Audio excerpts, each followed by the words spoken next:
মারাত্মক terrorist attack হয়েছে কাশ্মীর, 27 জনের প্রাণ গেছে, তার মধ্যে হিন্দু মুসলিম সব আছে।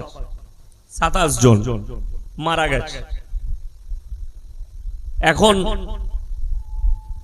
কিছু পাকিস্তানি উগ্রপন্থী জঙ্গি আছে যাদের মনোভাব যে হিন্দুদিকে মারো, অমুসলিমকে মারো, এই যে মনোভাব, নিরীহ মানুষকে মেরে দাও, এই যে মনোভাব, এটা কিন্তু ইসলামের মনোভাব নয়, এটা ইসলাম স্বীকৃতি দেয়। এটা যারা ভাবে তারা আমার নবীর উম্মত নয়। যদি বলেন কেন, কোরআনে আছে, আল্লাহ তাআলা বললেন, এটা প্রত্যেকটা মুসলমান কান খুলে শুনেন এবং অপরকে মেসেজটা পাঠাবেন, আপনার হিন্দু, দলিত, আদিবাসী বন্ধু বান্ধব। কোরআনে আছে, কোন মানুষকে, নিরীহ মানুষকে অন্যায়ভাবে যদি হত্যা করে, সে গোটা মানব জাতিকে হত্যা করলো। কোন মানুষের যদি উপকার করে, সে গোটা মানব জাতির উপকার করলো। এইটা হচ্ছে আমার আল্লাহর আদেশ। অর্থাৎ অন্যায়ভাবে তোমরা কেউ কি হত্যা করো না। কালকে যে ঘটনা ঘটিয়েছে পাকিস্তানের জঙ্গিরা, এটা নক্করজনক এবং লজ্জাজনক, বেদনাদায়ক। এখন নবীজি পানি খাওয়ার আদব বলেছেন, মাথা থেকে নিয়ে পা পর্যন্ত নবীজি আদব বলেছেন। নামাজ, রোজা, কলমা, হজ, যাকাত, যদি কেউ মনে করে এটাই শুধুমাত্র ইসলাম, তার ইসলাম বুঝে আসেনি। পূর্ণাঙ্গ জীবন ব্যবস্থার নাম হচ্ছে ইসলাম। পূর্ণাঙ্গ জীবন ব্যবস্থা, সেই জীবন ব্যবস্থাটা কেমন হবে, এটাই ইসলাম। আপনার কথা বলা, উঠা, ঘুমানো, শোয়া, পায়খানায় যাওয়া, বাথরুমে যাওয়া, বাথরুম থেকে বেরোনো, মসজিদে ঢোকা, মসজিদ থেকে বেরোনো, বাজারে যাওয়া, বাজার থেকে বাড়ি আসা, এই পূর্ণাঙ্গ জীবন ব্যবস্থার নাম হচ্ছে ইসলাম। মুসলমান হারাম হালাল জানে না, কি বিচার করতে জানে বলে দিই। আপনি চলে যান ইটাহার বাজারে গিয়ে, মুসলমানরা গিয়ে কি বলে, যদি আপনি হাই রোডে কোনো হোটেলে খান, রায়গঞ্জে হোটেলে খেতে যান, মালদার হোটেলে খেতে যান, যদি মুরগির মাংস দেয়, মুসলমানরা কি জিজ্ঞেস করে, দাদা জবাই না কাটা, ঠিক কিনা কথা বলেন? জিজ্ঞেস করতে হবে না, হবে না? জিজ্ঞেস করতে হবে, জিজ্ঞেস করে মুসলমানরা। এটা গোটা হালাল করা না কাটা, জিজ্ঞেস করে তারপরে রেস্টুরেন্টে খান, তারপরে হোটেলে খান। কেন? মুসলমানের জন্য শর্ত হচ্ছে হালাল খাবার। আমাদের বর্ধমান জেলার অনেক ছেলে গাড়ি চালায়, লরি চালায়। তো একটা ছেলে ড্রাইভার আর খালাসি হোটেলে ঢুকেছে, ঢোকার পরই বললে, ভাই এক বোতল মদ দে তো। মুসলমানদের ছেলে মদ খেয়ে নিল। তারপরে বলছে রুটি আর মাংস দে। রুটি আর মুরগির মাংস এনেছে প্লেটে। তো বেটারকে জিজ্ঞেস করছে, বে মুরগিটা জবাই না কাটা? আমি বললাম, হারামখোরকে জুতো করে মার। প্রথমেই তো হারাম চালিয়ে দিয়েছিস, ওটা জিজ্ঞেস করে লাভ আছে? মদ তো চালিয়েছে, ওটা আর জিজ্ঞেস করে কোনো ফায়দা আছে? যা চালাবার তো চালিয়ে ফেলেছ, ওটা জিজ্ঞেস করে আর কি করবে? এ হচ্ছে মুসলমানের হাল। এরা জানে জবাই করা। আপনি মাংস কিনছেন, জবাই করা, টাকাটা হারাম, সুদের টাকা। আপনি ভেবে দেখুন, সেই একই দাঁড়িয়ে গেল। ইসলামে মুসলমানের জন্য শর্ত যেটা রাখা হয়েছে ইসলামে, সেটা হচ্ছে হালাল খাবার। পয়সা হালাল, খাবার হালাল, প্লেট হালাল, দস্তরখান হালাল, আপনার শরীর হালাল খাবার খাবে। এটা হচ্ছে ইসলামের শর্ত। যে টাকাটা দিয়ে কিনছেন, টাকাটাও আপনার হালাল হতে হবে। যে খাবারটা খাচ্ছেন, ওটাও হালাল হতে হবে। হোয়াটসঅ্যাপে হাওড়া জেলার একটা ছেলে আমাকে পাঠিয়েছে, বুঝতে পারলাম এ কোনো গুটকাখোর মৌলবীর মুরিদ। বলছে, আপনারা জলসাই যান, জলসাই যাত্রার ঘরে খান, আপনারা কি হালাল খাবার খান? আপনাদেরকে লোকে হারাম খাইয়ে দেয়। আমি আপনাদের ইটাহার এই জায়গায় জলসাই এসেছি, আমি মেহমান, আমি কেউ কি চিনি না। কমিটির ভাইয়েরা দাওয়াত দিয়েছে, আমি দাওয়াত নিয়েছি, এসছি। আমি যদি এখানে আসি, এখন আমাকে হালাল খাওয়াবার দায়িত্ব আমার নিজের না কমিটির? কথা বলেন। কমিটির। আমি মেহমান আর কমিটি হচ্ছে মেজবান। আমাকে দাওয়াত দিয়েছে, তারা মুমিন, তারা ইমানদার। তাদের উচিত যে ইয়াসিন সাহেব এসছে বর্ধমান থেকে আমাদের মেহমান, তাকে হালাল খাবার খাওয়াবো। যদি তারা মিথ্যা করে বলে যদি হারাম খাবার খাওয়াই মেজবান, তো মেজবান আল্লাহর কাছে অপরাধী, মেহমান অপরাধী হবে না। আমার ঘরে মেহমান আসছে, তাকে হালাল খাবার খাওয়ানোর দায়িত্ব কার? আমার। হালাল পয়সায় হালাল খাবার, হালাল জিনিস তাকে খাওয়াবো। মুসলমানদের এই জায়গাটা বুঝে না আসার কারণে বেঈমান কাফেররা জাল বিছিয়েছে, আর জালেতে মুসলমানরা ফেসে গেছে, কামিয়াবি লাভ করেছে। কারণ বেঈমান কাফেররা, তারা কামিয়াবি লাভ হয়েছে। ওই জন্য কোরআনে আল্লাহ কসম খেয়েছেন এক জায়গায়, ওয়াল আসরি ইন্নাল ইনসানা লাফি খুসর। হে নবী, জামানার কসম, মানুষ ক্ষতিগ্রস্তর মধ্যে রয়েছে। জামানার কসম খেলেন আল্লাহ, কিন্তু তারাও নয়, ইল্লাল্লাযীনা আমানু, যারা ঈমান এনেছে, যারা পরিপূর্ণ ঈমান এনেছে, তারা ক্ষতিগ্রস্ত নয়। আজকে বড় কষ্টের বিষয়, আমরা নিজেদিকে মুসলমান দাবা করি, নামাজ আমাদের মধ্যে নেই। আমরা মুসলমান দাওয়া করছি, রোজা আমাদের মধ্যে নেই।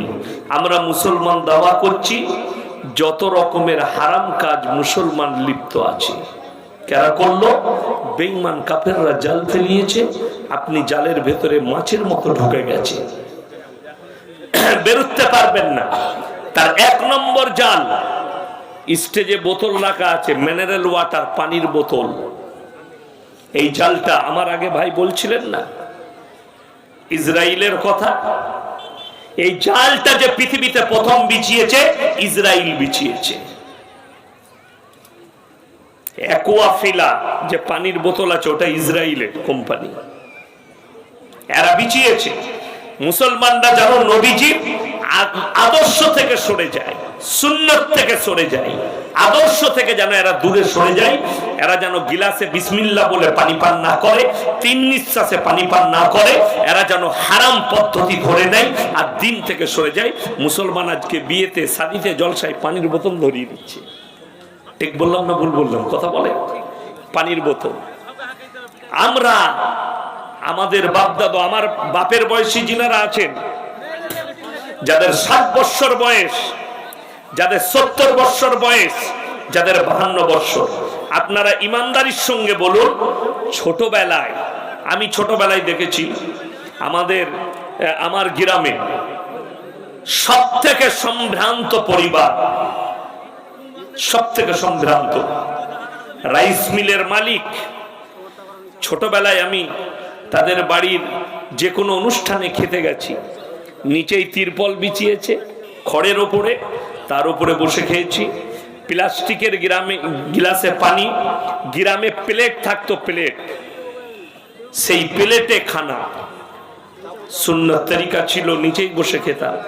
আজকে আমি এখানেই প্রমাণ দিচ্ছি, শুধু আপনাদের বলে নয়, কমিটির ছেলেরা রাগ করেন না, গোটা পশ্চিম বাংলার মুসলিমদের হালে আজকে আমাদের মতো মৌলবীদিকেও চেয়ার টেবিলে বসে খাওয়ানো হচ্ছে। কার আখলাক? ইহুদি আর নাসারাদের আখলাক। মুসলমান ছেলে নিজেকে দাवा করছে, मैं हदीस मानने वाला हूं, मैं रसूल से मोहब्बत करता हूं, मैं इस्लाम से मोहब्बत करता हूं, लेकिन उनका अखलाक है बेईमान काफिरों की तरह। रहन सहन चलन बलन, नामाज पढ़े, মুসলমান দাবি করে, 1 জানুয়ারি মুসলমানদের ছেলেরাই ফিস্টি করে, করে না? করে না? 25শে ডিসেম্বর আপনারাই পালন করছেন। কোরআন শুনিয়ে দিই, গায়রিল মাগযুবি আলাইহিম ওয়ালাদ-দাল্লিন। মাগযুব মানে ইহুদি, আর দাল্লিন মানে নাসারা। এই দুটো দলই পদভ্রষ্ট, আর এদের যারা অনুসারী হবে তারাও পদভ্রষ্ট। কোরআন, এই ইহুদি আর নাসারারা পদভ্রষ্ট, আল্লাহ কোরআনে বলেছেন, এবং এদের যারা অনুসারী হবে তারাও পদভ্রষ্ট। পৃথিবীর একটা সিস্টেমেটিক্যাল আল্লাহ তৈরি করেছেন। কোরআনে আছে ওয়াল্লাযীনা ইউমিনুনা বিমা উনজিলা ইলাইকা ওয়া মা উনজিলা মিন ক্বাবলিক। হে নবী, পৃথিবীর মানুষকে বলো, যতগুলো নবী পয়গম্বর আমি আল্লাহ পাঠিয়েছি এদের উপরে এরা জানো দৃঢ় বিশ্বাস আনে, এরা নবী আল্লাহ, এটা বিশ্বাস। কিন্তু শুনেলেন আল্লাহ রাব্বুল আলামিন একজন নবীকে পাঠালেন, তার সিলসিলা চলতে লাগলো। তার মধ্যে আল্লাহ তাআলা যেভাবে ইবাদত দিয়েছেন, যেভাবে দিন দিয়েছেন, সেই পদ্ধতি চলতে লাগলো। পরবর্তী নবীকে আল্লাহ পাঠালে যে নবী আসবেন, যারা বেঁচে থাকবে তাদেরকে কালমা পড়ে সেটার উপরে প্রবেশ করে যেতে হবে। পেছনের নবীর হুকুম বাতিল হলো, যিনি এলেন তার হুকুম চালু হলো। সিস্টেমেটিক্যাল এটা ছিল।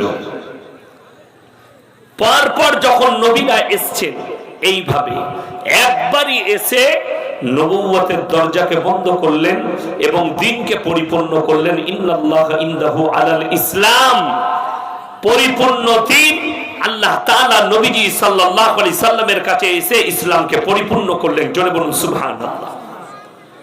যেমন আমাদের ভারতে একটু গোলমাল আছে। বাগেশ্বর ধাম বাবা ছোটে দাজ্জাল, তাকে জিজ্ঞেস করছে বাবা दुनिया का सबसे पहला धर्म कौन सा है? बाबा बोलছে सनातन धर्म, इसमें कोई शक नहीं। सनातन धर्म प्रथम धर्म। আর এর বলার দোষ নাই কেন? আমাদের দেশে দেখবেন এখন পঞ্চম বেদী, চতুর্বেদী, পঞ্চম বেদী, অষ্টম বেদী বক্তা বেরিয়েছে। একটা বেদ ধরিয়ে দিলে পড়ার ক্ষমতা নাই, শেষ করার ক্ষমতা নাই। পঞ্চম বেদী বক্তা, ষষ্ঠম বেদী বক্তা, চতুর্বেদী বক্তা কানে হাত লাগিয়ে বয়ান করছে।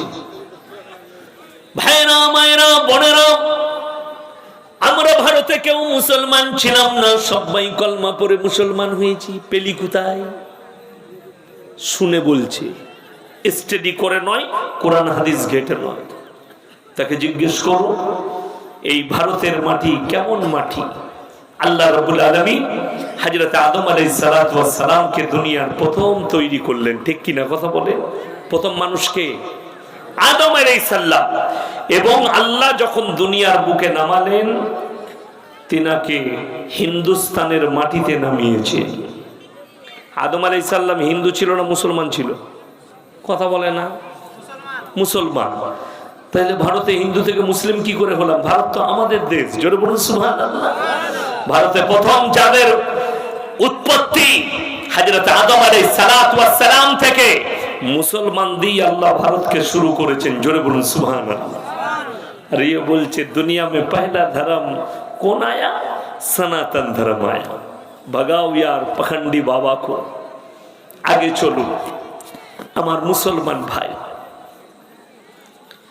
ইলম না থাকার কারণে, হারাম হালালের বিচার না থাকার কারণে নিজেদের ব্রেনের দ্বারা, বিবেকের দ্বারা হারাম জিনিসকে মুসলমান হালাল করছে, পদ্ধতি খুঁজছে। হালাল কিভাবে হবে তার পদ্ধতি মুসলমানরা খুঁজছে। কি করে হালাল করব হারাম জিনিসকে? মৌলবীদের কাছ থেকে অ্যাভয়েড, কোরআন হাদিস থেকে দূরে। আজকে আপনি তাকিয়ে দেখুন, ভাই বললেন না যে একদিন ইসলামের বিজয় হবে, কথাটা সত্য। কিন্তু শুনেলেন মুসান্নাফ ইবনে আবু শাইবার হাদিস, 40 নম্বর হাদিস, চোখ দিয়ে পানি আসবে আপনার। নবীজি বলছে এমন একটা দিন পৃথিবীর বুকে আসবে, মসজিদগুলো মুসল্লিতে ভরে যাবে। সাহাবীরা জিজ্ঞেস করলেন, ইয়া রাসূলুল্লাহ, এই মুসল্লিগুলো কেমন হবে? তারা সুদ খাবে আর মসজিদে নামাজ পড়বে, বড় বড় অট্টালিকা বাড়ি বানাবে আর বড় বড় শপিং মল আর মার্কেট তৈরি করবে। পয়সার আর বাড়ির কম্পিটিশন চলবে, সুদ খাবে আর বড় লোক হবে আর 5 ওয়াক্তের নামাজ পড়বে। এটা হচ্ছে নবীজির হাদিস। মুসলমান তো হবে, ইমানদার খুঁজে পাওয়া মুশকিল হয়ে যাবে, মুমিন খুঁজে পাওয়া মুশকিল হবে। গোটা পৃথিবী মুসলমানের দখলে হবে। কিন্তু সেই যুগ এমন যুগ হবে, আজকে মসজিদের জন্য হাত পাতা হচ্ছে, মাদ্রাসার জন্য চাওয়া হচ্ছে, কোরআনের জন্য চাওয়া হচ্ছে, ইসলামের জন্য হাত পাতা হচ্ছে। দেনেওয়ালা কম আর চাইনেওয়ালা বেশি। এখন ঠিক কিনা কথা বলে? জলসা আজকে উদ্দেশ্য কি? মসজিদের উন্নতি কল্পে, কোথাও হবে মাদ্রাসার উন্নতি কল্পে। দেনেওয়ালা কম, চাহিনেওয়ালা বেশি। এমন একটা যুগ এসে দাঁড়াবে, দেনেওয়ালা বেশি থাকবে, লেনেওয়ালা কম থাকবে। তখন এমন জায়গায় টাকাগুলো গিয়ে পৌঁছাবে, তুমি কোন রকমের সওয়াবই পাবে না, যেহেতু সওয়াবের জায়গায় টাকাই পৌঁছাবে না। এই হচ্ছে কিয়ামতের আলামত। আজকে আপনি ভেবে দেখুন, গোটা পৃথিবী জুড়ে, ফিলিস্তিন, পৃথিবীতে এত বড় 57টা মুসলিম রাষ্ট্র আছে, তারা ইন্তজার করছে আল্লাহর তরফ থেকে বালা আসবে, আবাবিল পাখি আসবে, এসে আবরাহা বাদশার মতো হস্তি বাহিনীকে যেভাবে ধ্বংস করেছিল, ইসরায়েলকেও ধ্বংস করবে। শুনে রেখে দেন, 57টা মুসলিম দেশ, এরা যদি ওই আশায় থাকে, আবাবিল পাখি এলে ইসরায়েলের উপরে আসবে না, প্রথমে 57টা মুসলিম দেশের উপরে আল্লাহ পাঠাবে। তা না হলে 57টা শক্তি যদি একদিকে দাঁড়িয়ে যায়, আমেরিকার মতো পরমাণু শক্তিধর দেশও হুঁটো গাড়তে বাধ্য হয়ে যাবে। কিন্তু দুঃখ তো একটাই, দেখলেন, মিডিয়া খুলেন, পেপার খুলেন, যতগুলো ভারতবর্ষে ইসলামের দুশ্মন আর কোরআনের দুশ্মন, সবকটা মুসলমান ঘরে জন্ম নিয়েছে, একটাও হিন্দু ঘরে নয়, একটা নয়। যে কটা আছে তারা কথা বলার যোগ্যতা রাখে না, করছে কে? মুসলমান ঘরের।